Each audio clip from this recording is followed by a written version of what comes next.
नमस्कार मंडळी, तर पुन्हा एकदा तुमचं स्वागत आहे माझ्या यूट्यूब चॅनलवरती। तर आज आहे दिवस चौथा आणि आज आपण जाणार आहोत आई एकविरा देवीच्या मंदिरात।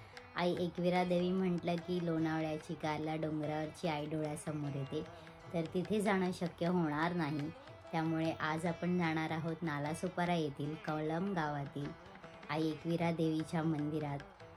तर चला तर मग आपण आपल्या प्रवासाला सुरुवात करूया। तर आम्ही निघालो आहेत बाईकवरून। विरारपासून मंदिरापर्यंतचं अंतर फक्त 9 किलोमीटरवर आहे आणि रस्त्याला आजूबाजूला निसर्ग दृश्य पाहत आम्ही निघालो आहेत मंदिराकडे।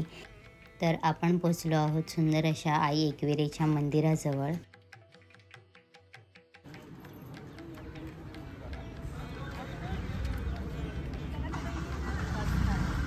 निर्मळ आणि कळंब या गावामधील खाडी परिसरात आदिमाया एकविरा देवीची स्वयंभू शिळा आहे।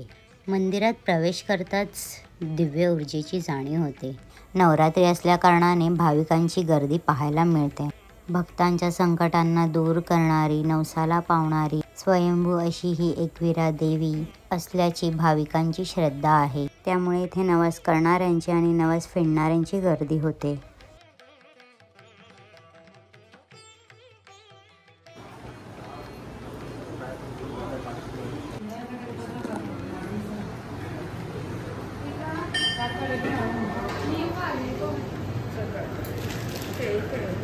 इथे नवरात्रीचे 9 दिवस भाविकांसाठी महाप्रसाद ठेवलेला असतो।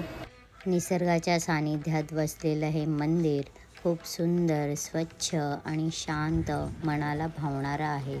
हे मंदिर फारसं सुप्रसिद्ध नसल्यामुळे इथे गर्दी कमी असते। त्यामुळे तुम्ही देवीसमोर मन शांत बसून देवीचं तेजस्वी रूप बराच वेळ पाहू शकता। तर असेच नवनवीन व्हिडिओ पाहण्यासाठी मला सबस्क्राईब करा आणि बेल आयकॉन दाबायला विसरू नका। आणि हो, लाईक, कमेंट, शेअर करायला सुद्धा विसरू नका। तर भेटूया आपण पुढच्या ब्लॉगमध्ये अशाच नवीन ठिकाणासह।